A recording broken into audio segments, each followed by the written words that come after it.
Assalamualaikum warahmatullahi wabarakatuh. Saya Faradila Hasan, pengelola rumah jurnal LP2M Manado. Kali ini saya akan menjelaskan bagaimana cara untuk mencari dan mensubmit artikel ke jurnal yang terindeks oleh mesin pengindeks yang bernama Moraref. Moraref ini merupakan mesin pengindeks yang dimiliki oleh Kementerian Agama Republik Indonesia. Tujuan dari dibuatnya portal ini adalah untuk meningkatkan sebagai fasilitas digital dan tentunya untuk indeksasi jurnal akademik yang diterbitkan oleh lembaga-lembaga di bawah koordinasi Kementerian Agama. Latar belakang dibuatnya video ini berkaitan dengan adanya edaran dari Direktur Jenderal Pendidikan Islam, yaitu Profesor Kamarudin Amin, tentang perpanjangan masa belajar tugas akhir, penerimaan mahasiswa baru, dan optimalisasi anggaran untuk proses pembelajaran jarak jauh pada masa tanggap darurat COVID. Aturannya, surat edarannya dapat kita lihat. Saya perbesar bahwa pada poin A, angka 1, masa studi mahasiswa program sarjana, magister, dan doktor yang pada semester genap tahun akademik 2019-2020 akan berakhir, artinya akan selesai dan terancam untuk drop out, maka diberi keringanan untuk diperpanjang masa studinya selama 1 semester.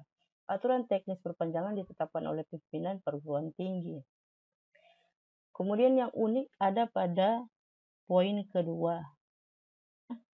Poin kedua ini menjelaskan bahwa tugas akhir perkuliahan bagi mahasiswa yang sedang melakukan proses penulisan dan pembimbingan skripsi pada semester genap tahun akademik 2019-2020 dapat diganti dalam bentuk lain selain skripsi tentunya, seperti penulisan artikel yang dipublikasikan pada jurnal yang terindeks pada Moraref, kemudian penulisan buku secara utuh atau lainnya di bawah supervisi dosen pembimbing yang ditetapkan ketua program studi.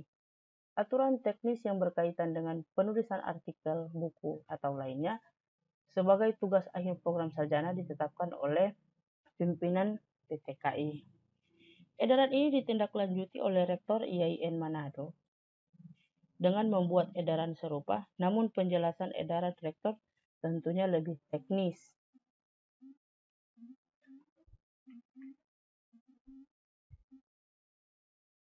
Langsung saja.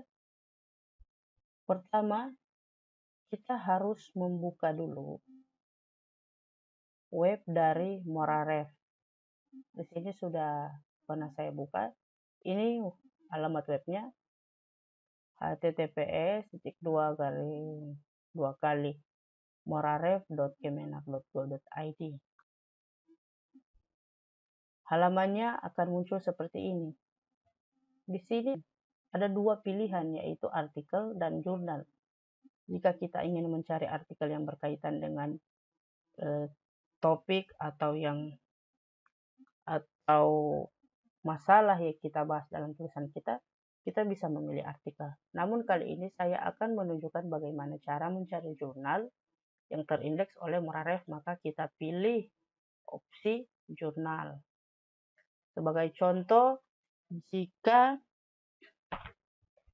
Anda adalah mahasiswa Fakultas Syariah yang memilih penyelesaian studinya itu salah satunya dengan mensubmit atau menerbitkan artikelnya di salah satu jurnal yang terindeks Moraref, maka kata kuncinya bisa saja syariah.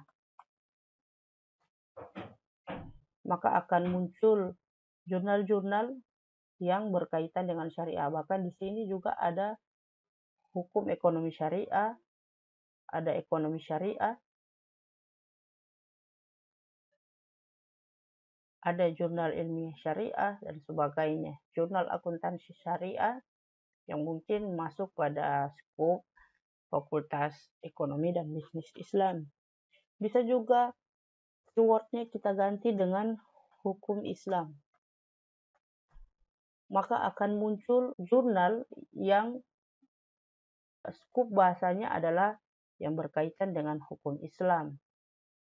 Kita bisa cari lebih spesifik lagi untuk program studi hukum keluarga atau akhwal sosial.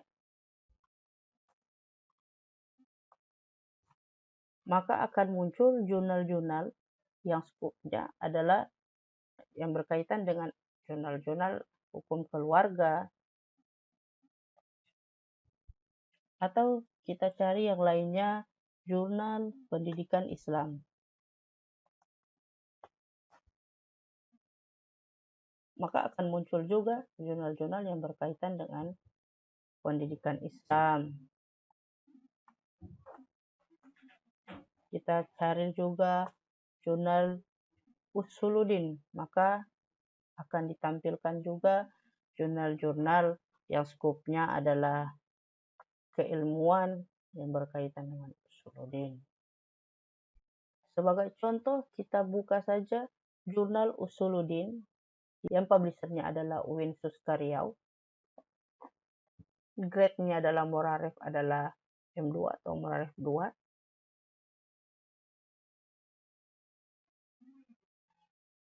Jika sudah muncul seperti ini, maka kita klik visit website. Maka dia otomatis akan didirect pada web jurnal tersebut. Sudah ditampilkan seperti ini. Hal yang pertama yang perlu kita cek adalah fokus dan scope atau aim and scope dari jurnal itu.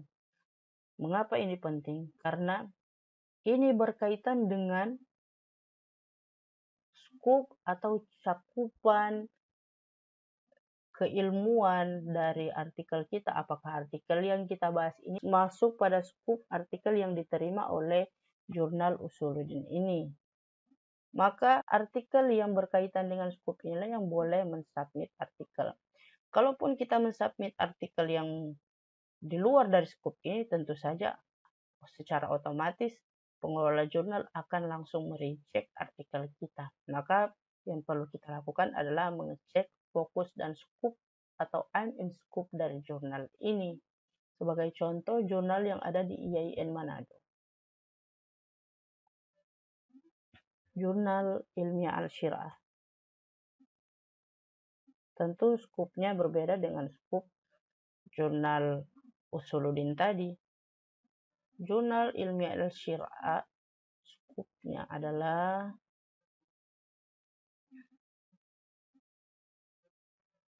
kita buka aim and scope, fokus and scope dari jurnal Ilmiah Al-Syirah. Nah, yang perlu kita pastikan bahwa artikel kita masuk dari salah satu cakupan scope dari jurnal ini. Itu hal yang paling penting yang perlu kita ketahui. Kemudian hal selanjutnya yang harus kita cek sebelum kita mensubmit artikel di salah satu jurnal adalah kita cek APC-nya. Apa itu APC? Kepanjangan dari Article Processing Charge.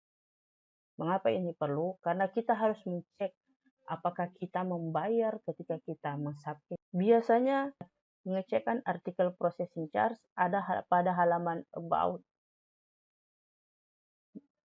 Namun jika tidak ada, maka kita cari pada sidebar yang ada di kanan atau di bagian kiri. Jika tidak ada, maka yang perlu kita lihat mungkin ada pada author guideline. Kita langsung saja cari kata kuncinya dengan Ctrl F, kemudian cari fee. Nah, kita dapati bahwa publication fee itu adalah free of charge, artinya gratis. Maka kita perlu mempertimbangkan untuk mensubmit artikel di sini. Untuk kita, ukuran mahasiswa, kita perlu untuk mencari dan mengecek hal ini karena berkaitan dengan pembayaran. Kemudian setelah kita cek APC-nya, kita perlu mempelajari author guideline-nya. Ini adalah bagian yang urgent, yang harus kita ketahui. Mengapa? Karena gaya selingkung, apapun ketentuan-ketentuan dari jurnal itu dijelaskan di dalam author guideline. Kita harus memahami sehingga ketentuan-ketentuan, aturan-aturan dari editorial team itu bisa kita laksanakan secara maksimal sehingga potensi artikel kita diterima di jurnal tersebut semakin besar. Jika kita sudah mengecek ternyata jurnal gaya selingkuh, aturan-aturannya sudah kita ketahui dan bisa kita laksanakan, hal selanjutnya yang perlu kita lakukan adalah mencari template dari jurnal tersebut. Di sini sudah ditampilkan bagaimana template untuk library research. Kemudian ada juga template untuk file research. Untuk penelitian lapangan, kita buka saja template-nya.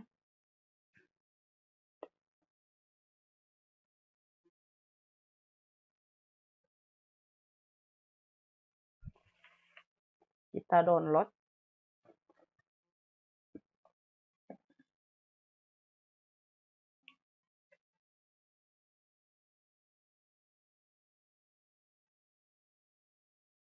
Template ini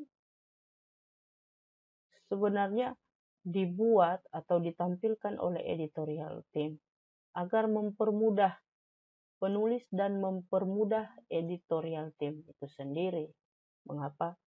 Karena banyak sekali penulis yang menulis artikel tidak sesuai dengan aturan dan hal itu membuat editor itu melakukan kerja yang lebih, sementara hal itu bisa diminimalisir. Atau penulis juga kebingungan dengan penyesuaian dari cara penulisan artikel. Apa yang harus kita lakukan pada template ini? Kita harus mengikuti sama persis apa yang ditulis di dalam template ini. Ketentuan-ketentuan yang telah ditetapkan oleh pengelola jurnal. Sebagai contohnya adalah judul. Judul di sini ketentuannya adalah bold, huruf besar semua, caps lock. Kemudian